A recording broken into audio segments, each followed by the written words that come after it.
Encore un autre lot de camions interceptés par le service de sécurité du Lualaba. Ils sont au nombre de 16, transportant les minerais bâchés prêts à quitter frauduleusement la Provence vers une destination inconnue. C'est ce qui a justifié la mission d'inspection initiée par l'autorité provinciale, composée de plusieurs membres du gouvernement provincial et des membres du conseil local de sécurité, avec à la tête le ministre provincial de l'Intérieur. La fraude minière, un fléau qui ronge l'économie de la province du Lualaba. Derrière cette campagne de la lutte contre les exportations illégales, l'abus de pouvoir retrouve ses ailes. La corruption et l'extorsion couvrent à petit feu. La nuit du 23 novembre 2021, la société a goûté à la saveur insipide d'une terreur disproportionnée.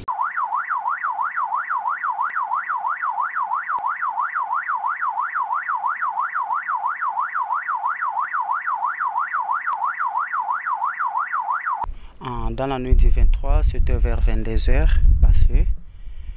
On avait attendu les klaxons d'un camion qui était à l'extérieur et nous pensons que c'était des voleurs.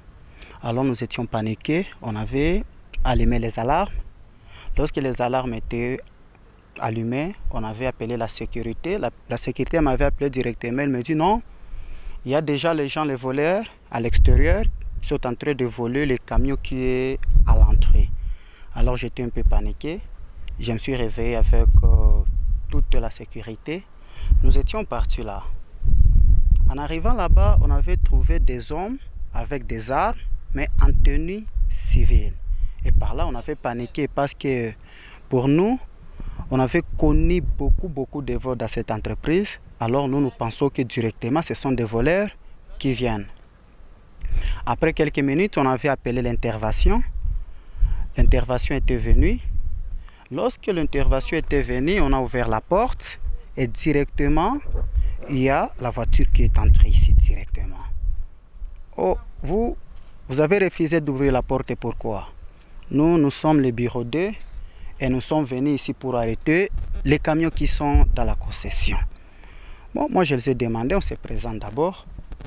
Et il faut parler d'abord avec les responsables avant de prendre des camions. Nous ne sommes pas venus ici pour discuter. Dis à tous les chauffeurs d'entrer dans des véhicules et de démarrer les camions jusqu'au parquet. Moi, je les ai dit à 23 h du matin, à 23 h de la nuit comme ça, je pense qu'on ne peut pas ouvrir des bureaux parce que tous les bureaux sont fermés. Si vous voulez ou bien si vous avez un mandat, attendez le matin. Nos bureaux sont ouverts. Et vous pouvez venir et si vous avez besoin de quelque chose, on va vous donner et il faut nous présenter le mandat. Ils ont dit non. Le film n'est pas une science-fiction, mais bien plus qu'un mélange d'horreur et de vives menaces. Ces jours du 23 novembre, les services de sécurité passent en force pour entrer nuitamment les installations de la société. 16 camions sont interceptés par manque de documents. Mais les lieux de l'interception n'est qu'une énigme à percer. Aucune autorité n'en parle. Après quelques minutes, pour eux, ils sont restés et ils m'ont dit quoi? Et ils m'ont dit non, comme ça, moi je laisse les soldats ici. Le matin, je vais venir ici pour récupérer les camions. Le matin, en arrivant, j'ouvre mon bureau, je vois directement, il y a les soldats, les policiers qui sont venus. Après quelques minutes, ils m'ont demandé, toi tu fais quoi? J'étais, attends d'abord, il y a mon collègue qui vient tout de suite. Alors, monsieur Christian, mon collègue est venu, on nous a pris le téléphone, on nous a embarqués directement dans le véhicule, sans même mandat d'amener. Et directement, ils sont partis vers le camion, ils ont dit au chauffeur, ah, monte et on démarre. En démarrant comme ça, en arrivant à la grande porte comme ça, on trouve directement un autre officier vient, il dit non, rentrez. En rentrant comme ça, il dit, il faut dire à tous les chauffeurs que les camions rentrent. Mais il nous avait obligés, avant que les camions rentrent, il nous faut qu'on paie 50 000 $. On avait un peu discuté. En arrivant ici, il y a mon boss chinois qui était là-bas. Il est venu, ils ont dit, ah ok, donc on cherche les Chinois. Ils ont récupéré 4 Chinois directement et ils ont ravi aussi le téléphone. Ils ont dit, si les Chinois ne donnent pas les 50 000 $, alors on va les arrêter, on les amène au parquet. On avait trop discuté. On cherchait les 50 000 $ pourquoi? Bon, on cherchait les 50 000 $ pour amener encore les camions ici.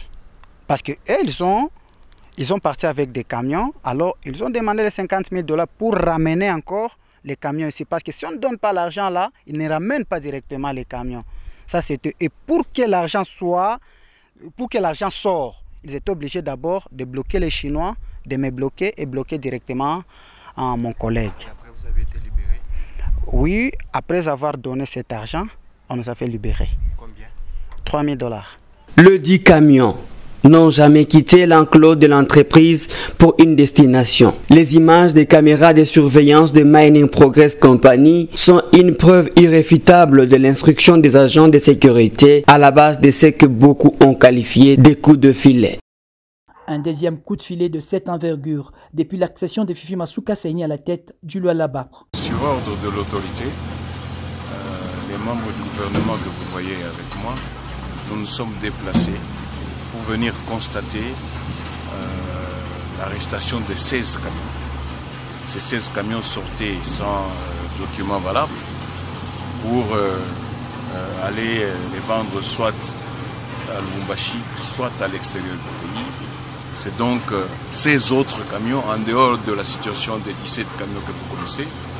L'autorité nous a demandé de venir voir de visu là où sont garés ces camions. Vous avez compté, il y en a 16. Les propriétaires doivent justifier de la provenance et de la destination. Si la thèse du manque de documents a semblé apporter du poids à la version officielle, les contrepoids de l'entreprise qui déclare les produits miniers de Mining Progress Company envoient balader les auteurs de cette mascarade. Nous sommes venus travailler, nous travaillons à Kolwezi dans les exportations depuis 2018. Vous pouvez aller vous renseigner à la DGDA, nous travaillons en bonne et 10 000 formes. On paye toutes les taxes. Même vous allez au niveau du gouvernorat, on paye tout. On n'a pas de crédit. C'est comme les lots des 16 camions qu'on a arrêtés. Ça, c'est le premier document pour les opérations. On appelle ça lettre plutôt demande de commencement des opérations d'exportation des produits miniers marchands, des prélèvements, des échantillons. C'est ça. Il y a une liste derrière, des 10 camions, et il y a l'autre lettre aussi. L'autre lettre aussi, il y a une liste, ainsi de suite. C'est comme ça qu'on travaille. Mais on a été surpris que nous travaillons illégalement. Illégalement comment? En dehors de ces documents, on a les PV. Il y a les PV de chargement de la division des mines. Établi par la division des mines. C'est ça. Division provinciale des mines, Kolwezi. C'est signé. Il y a l'agent de l'OCC qui signe, il y a l'agent des CEC qui signe, il y a l'agent des mines qui va signer aussi, mais il restait seulement à la DGDA, parce que la DGDA, on a fait une lettre à la DGDA, et la DGDA nous a donné cette réponse. Et elle a coté deux agents. Et si ces agents étaient déjà passés chez nous, ils allaient signer là-bas. Mais comme on est au parquet, on ne sait pas appeler les agents de la DGDA. La réponse du sous-directeur de la DGDA Kolwezi est là, avec les listes des camions. Il y a moins d'une semaine, 9 camions ont quitté la province du Lualaba sans enfreindre à la loi. Pour les 16 camions dont la médiatisation repousse les frontières, ils n'ont jamais quitté l'enclos de la société. Nous travaillons dans la légalité.